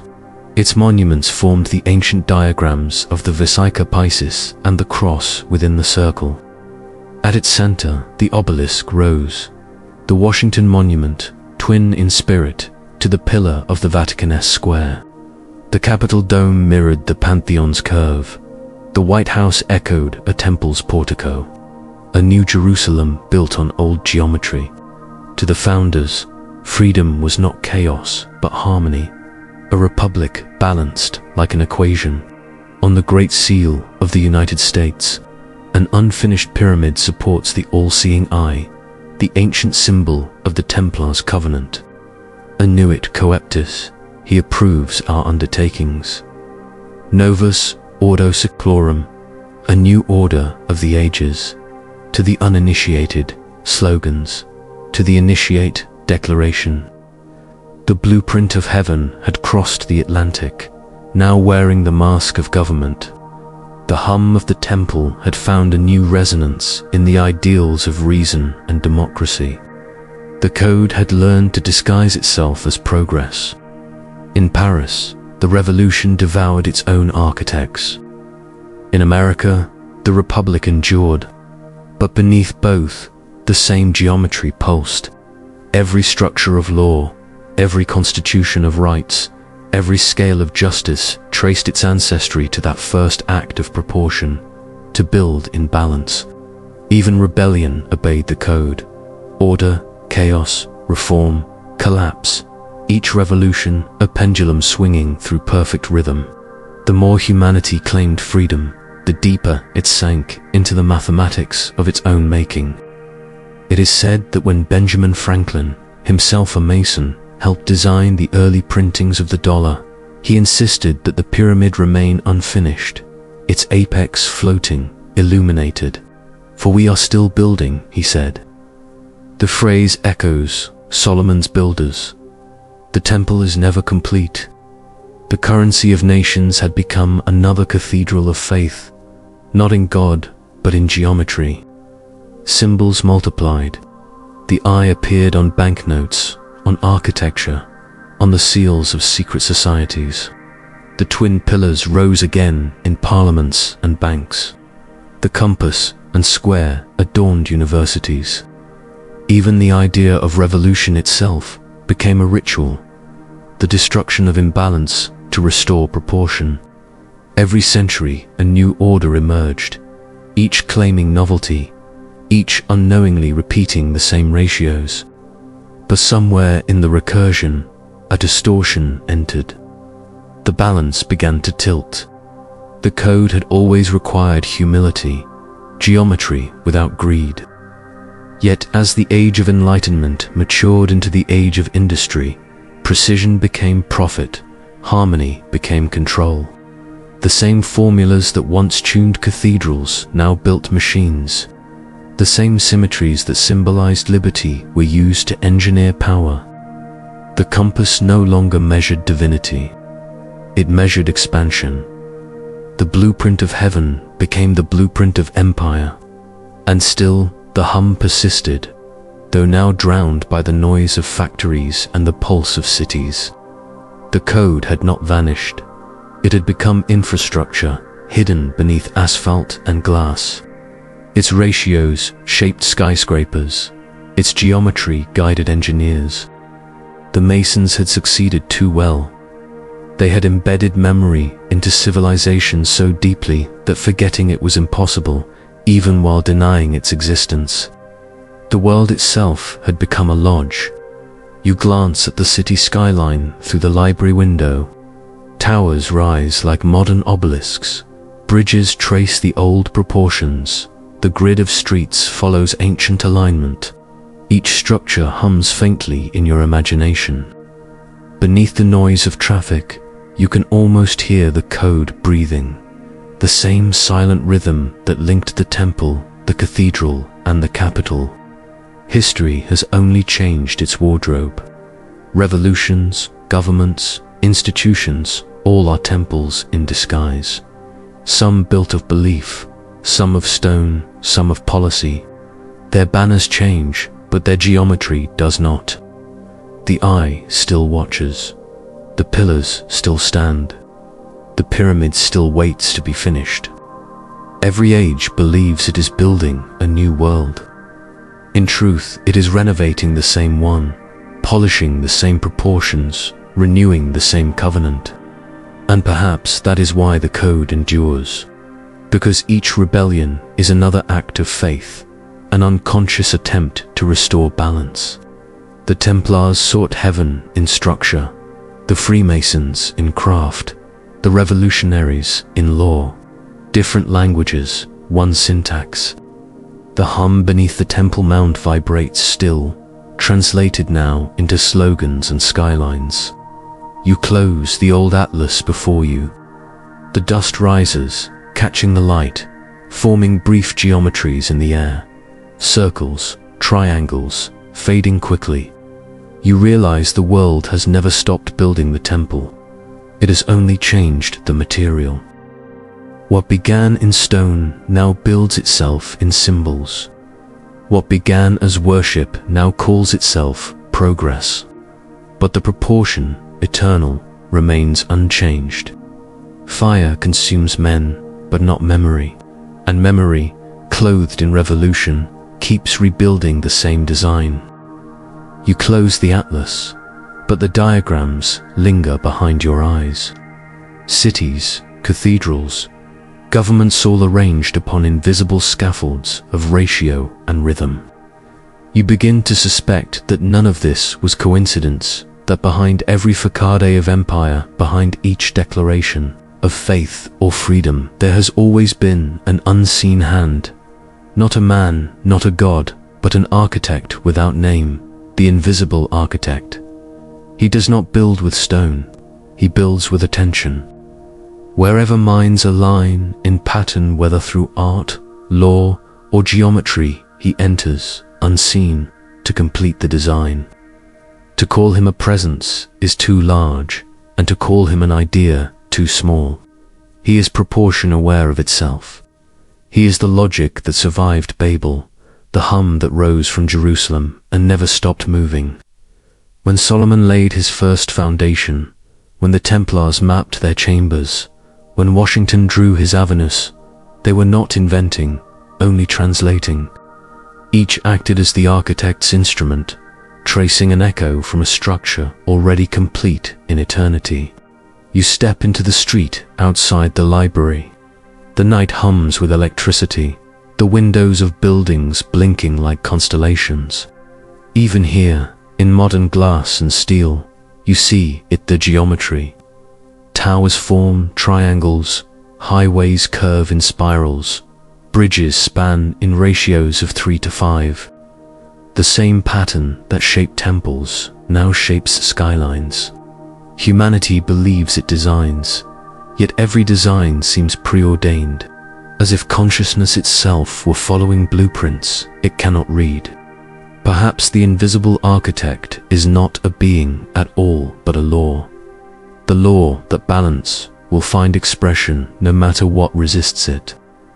Empires rise, collapse, and rise again, but the ratios remain constant, like chords waiting for new instruments.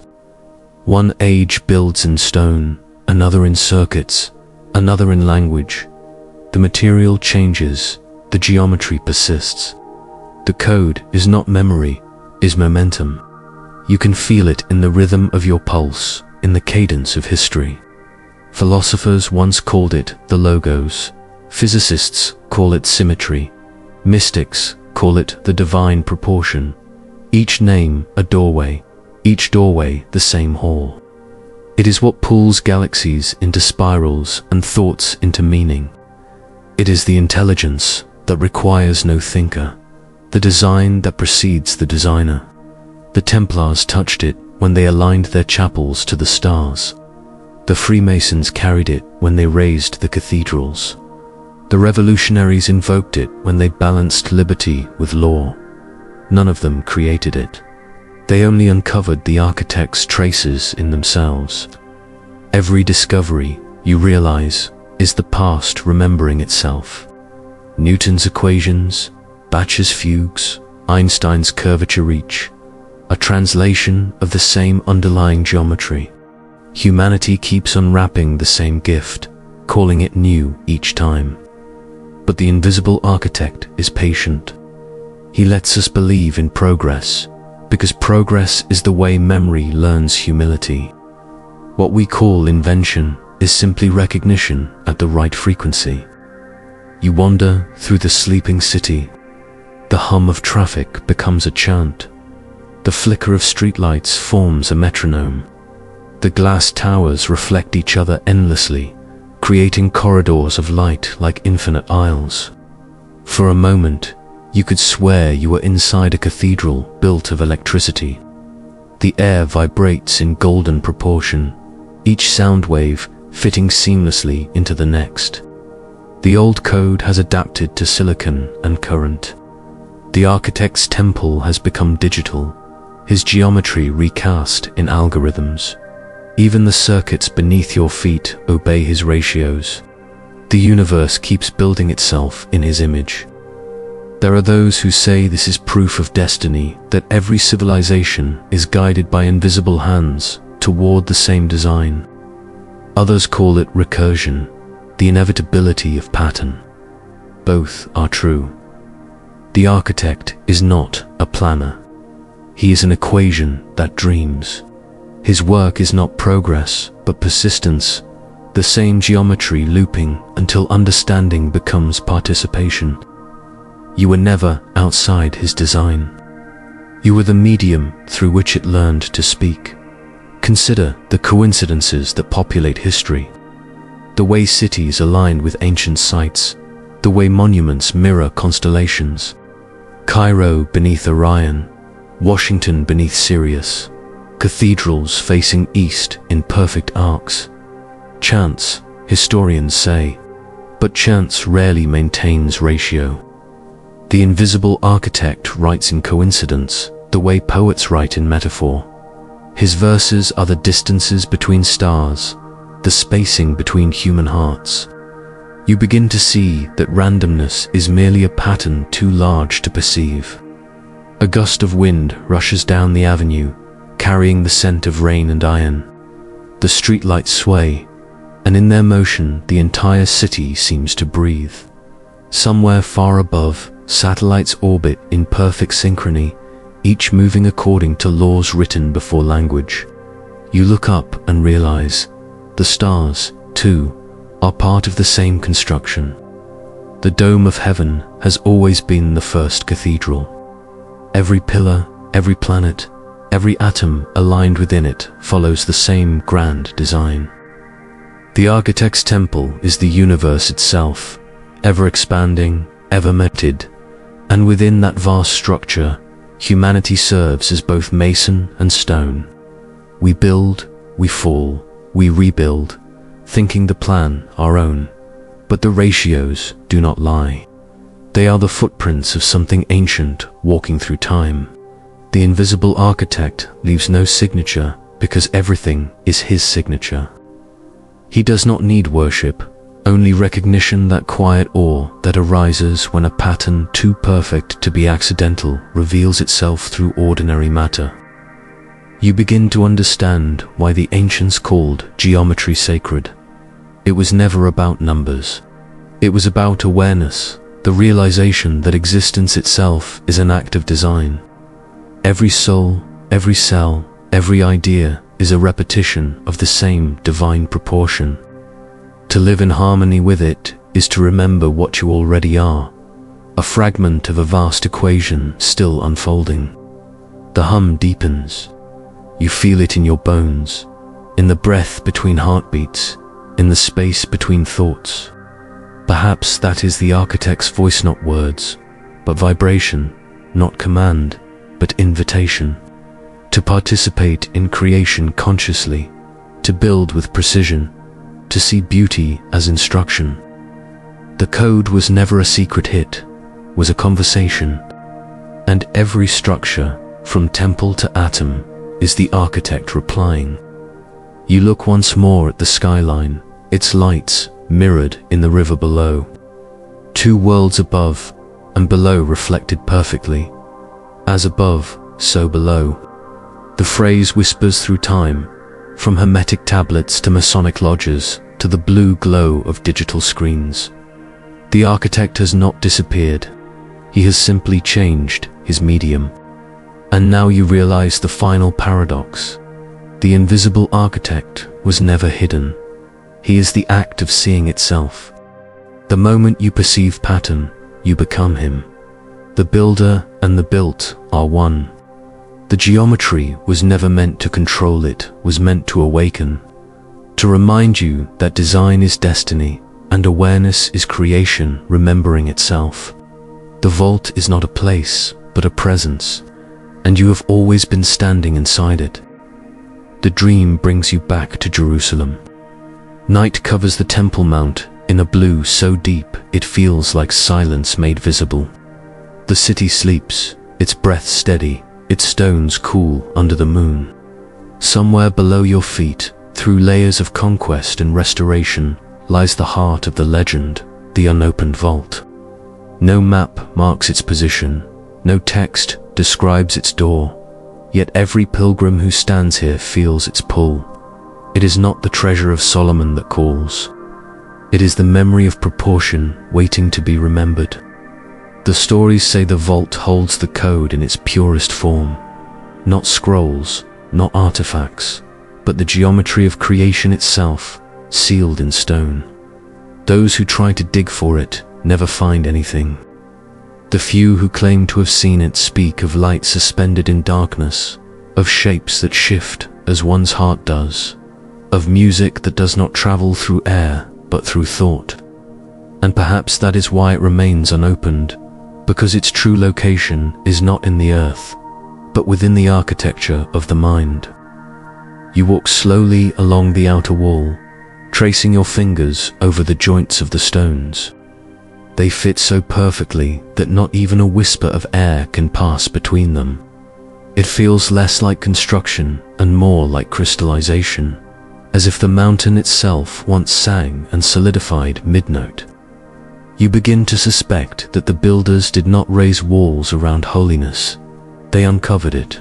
The vault was never buried. It was merely folded inward. Every proportion, every measure, every vibration you have traced across time seems to lead here, to this single silent frequency humming under the soil. The ancients called it the chamber of resonance. The Freemasons called it the point within the circle. To mystics, it was the heart of the world. They believed the vault could only open when the measure of humanity matched the measure of heaven, when the ratio between thought and compassion became perfect once more. Until then, it remained sealed by imbalance, protected by its own symmetry. No lock, no key, only the calibration of conscience. The gate responds not to touch, but to tone. Somewhere in the archives of the Vatican there is a manuscript, unsigned, undated, written in the hand of a careful heretic. It reads, "The vault of Solomon is not under the mount, but in the silence of all things. Whoever listens without desire has already entered."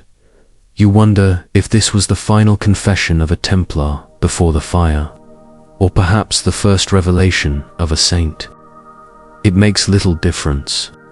The truth it carries has no allegiance. You kneel on the stone and close your eyes. The hum you have followed from cathedral to capital begins to gather, faint at first, then clearer. It threads through your heartbeat, through the pulse of the city, through the wind moving over the hills.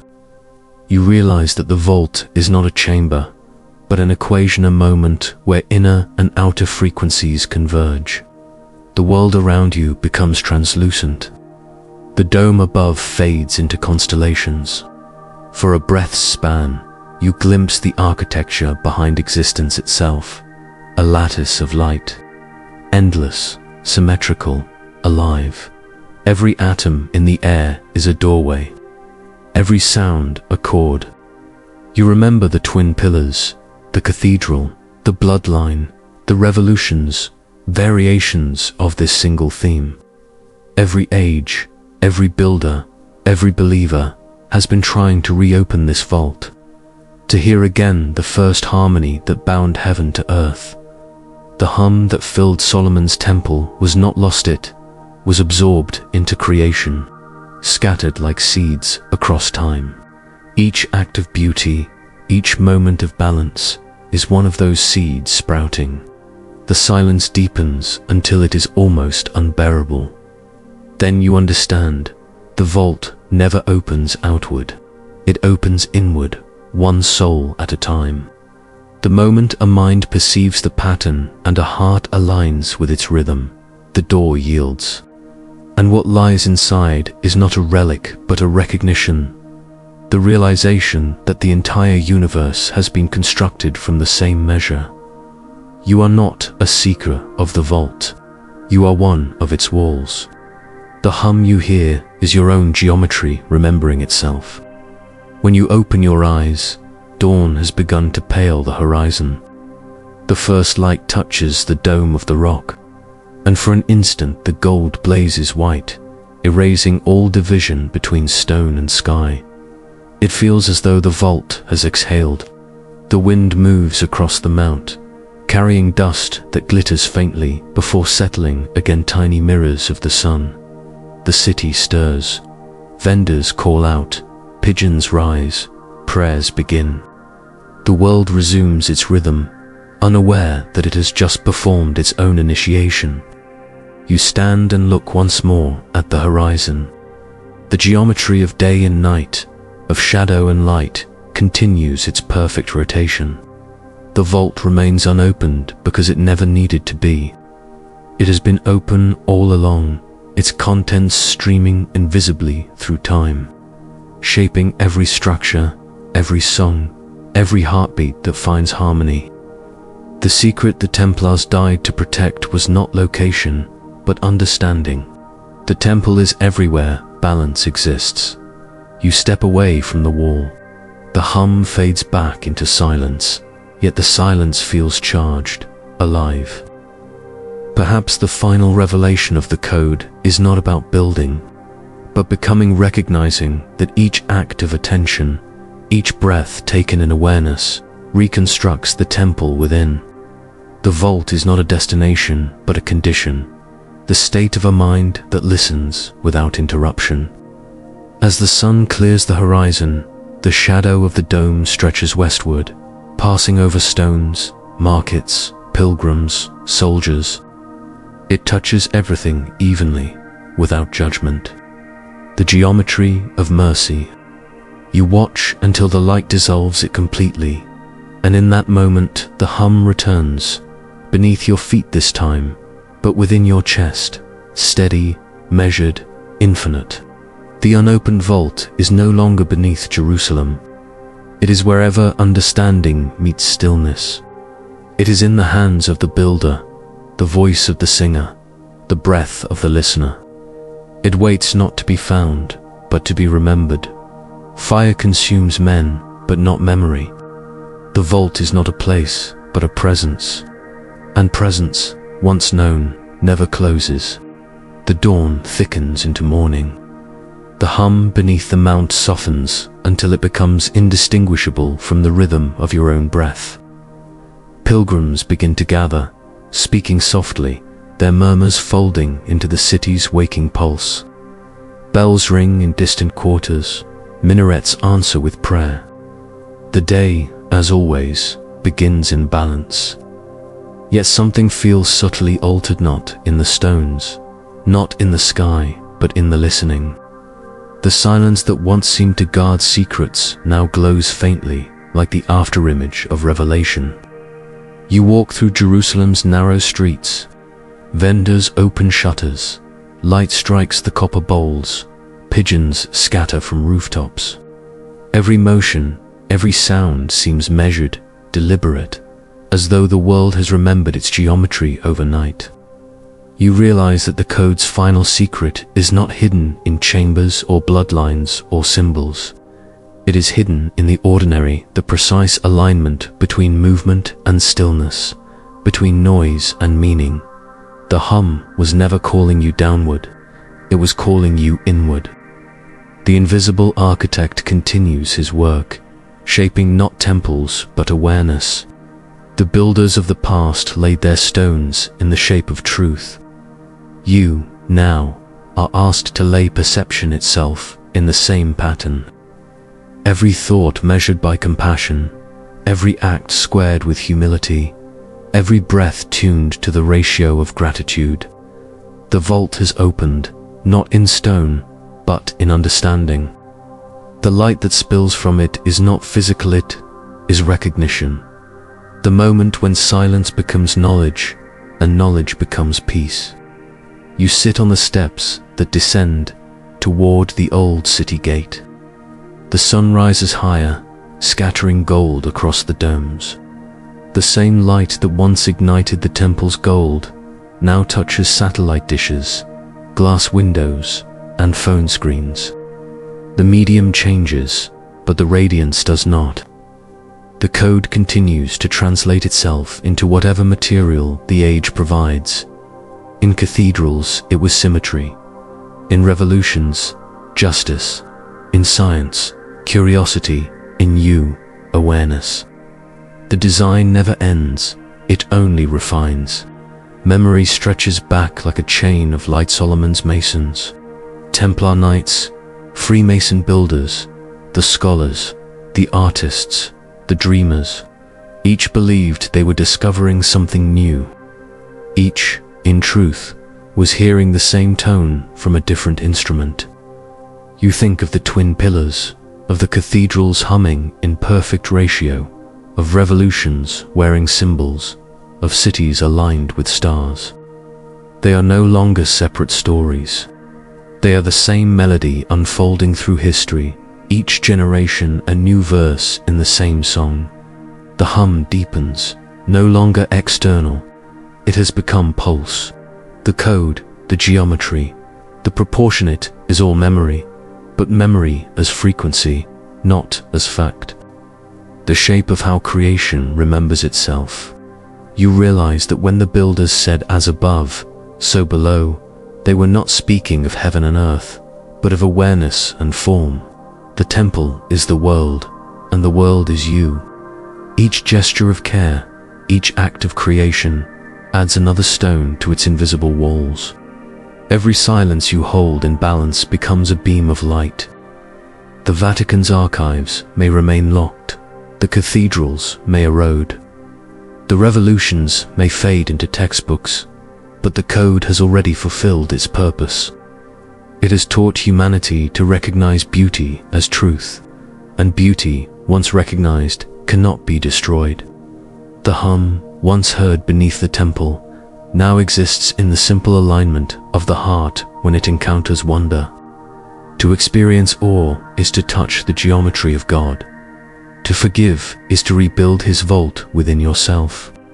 You watch as a child crosses the courtyard, a loaf of bread balanced on her head, her shadow falling perfectly into the line of a crack in the pavement. For an instant, everything aligns the child. The stone, the light, your breath, and you understand. The code is complete. It has always been complete. You were not meant to decode it, but to participate in it. To live is to continue the construction. Every life another line, another measure in the architecture of memory. The sun climbs higher. The hum dissolves into daylight. Birds spiral upward, tracing invisible ratios between earth and sky. The city glows, imperfect yet harmonious, every noise an echo of design. The Temple Mount stands silent, but you know that beneath its stillness, the vault still vibrates and sealed, unseen, endlessly patient. Geometry has become mercy. Silence has become light. You close your eyes. The pulse in your chest matches the rhythm of footsteps, of tides, of stars. The code has found its home again. It no longer needs guardians or glyphs. It needs only presence. You exhale, and the air around you seems to exhale with you, a universe breathing in proportion. The journey ends not with revelation, but with recognition. You were never outside the vault. You were always inside the geometry of creation, listening for the memory that has always known your name. The hum fades into silence, and the silence, at last, becomes light. Fire consumes men, but not memory. Memory dissolves into pattern, and pattern, when remembered, becomes peace.